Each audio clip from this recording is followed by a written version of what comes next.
And now, from the surface lot at the West Gate, north side of the West Gate, 5 things I love about poker in Las Vegas. First is how transient the personnel is in this player pool. It gets really boring, as good as the games are in Baltimore, Atlantic City, Council Bluffs. It gets pretty boring seeing the same people all the time, so a lot of people come in and out. It's cool to see people, you know, a few times a year. Some people always return during like March Madness or their birthdays or something, so year to year you see the same people, but not every single day. Also, in terms of, you know, profits, I feel like I get used to other players quicker than they get used to me. So when I'm playing against people I've never seen before, you know, within that night, I get a sense of how they play and I can play accordingly. And it takes them a while to figure out some things that I do. They might not figure it out for a day, or even if we play like 2-3 days consecutively. So I like that aspect in terms of how social it is, how fresh it keeps you, and my bottom line out here.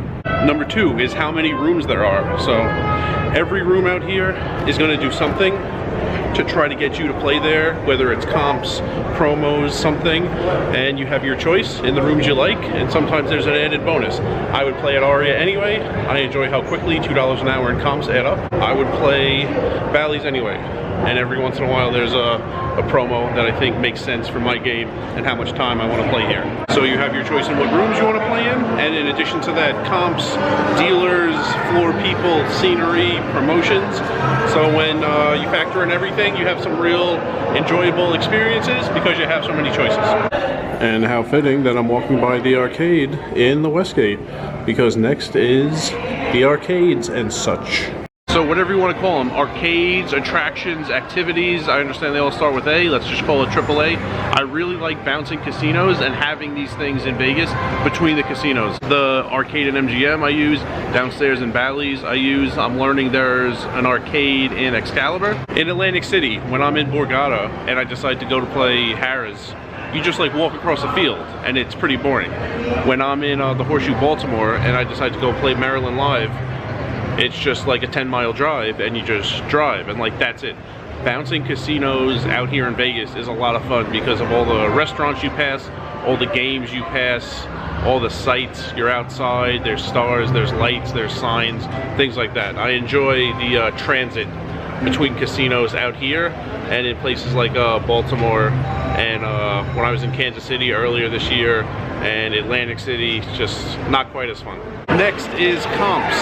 So in the Horseshoe Baltimore, this was during the pandemic, the end of 2020, some of the restaurants were closed, so there wasn't really a lot of choice in restaurant, and we were only earning $1 an hour. So what I would do, I would play there, you know, there in Maryland Live, but say I played there for like 7 hours, I earned $7 in comps. After a day or two, I would put it through the kiosk. I would convert it to a free slot play at 2 to 1. So say I played back-to-back 7-hour days, that's $7 in comps, $7 in comps for 14 total. At 2 to 1, it could become a $7 free play in a slot machine. I would play it. You probably wind up with around $6, and I would just end up with $6 cash. So there weren't a ton of restaurants to use, and it wasn't that much money I wound up with when I converted it to cash.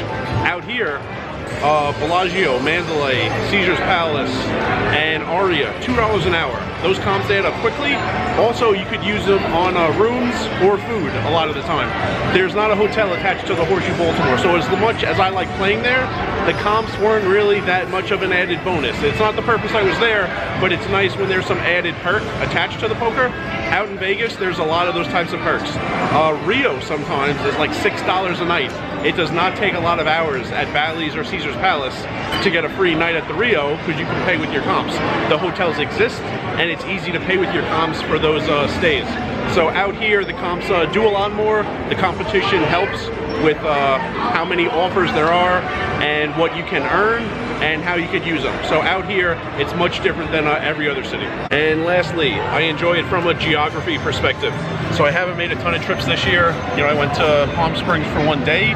My parents were around. I went to Desert Hot Springs, similar area, for 3 days to play Morongo, Agua Caliente, and Lake Elsinore.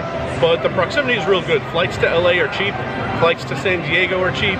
The drive to either of those places isn't far. The drive to Reno, to Tahoe, to Northern California, to Phoenix during spring training next March possibly. Next year I'm planning a lot more trips. Some road trips, Also, some like one day don't even have a room. Just like fly into San Diego, play poker for a day, fly back, something like that. So Vegas is close to other cities with poker, and it's a really good location. Council Bluffs, you know, not so much. You have Kansas City, it's 3 hours away.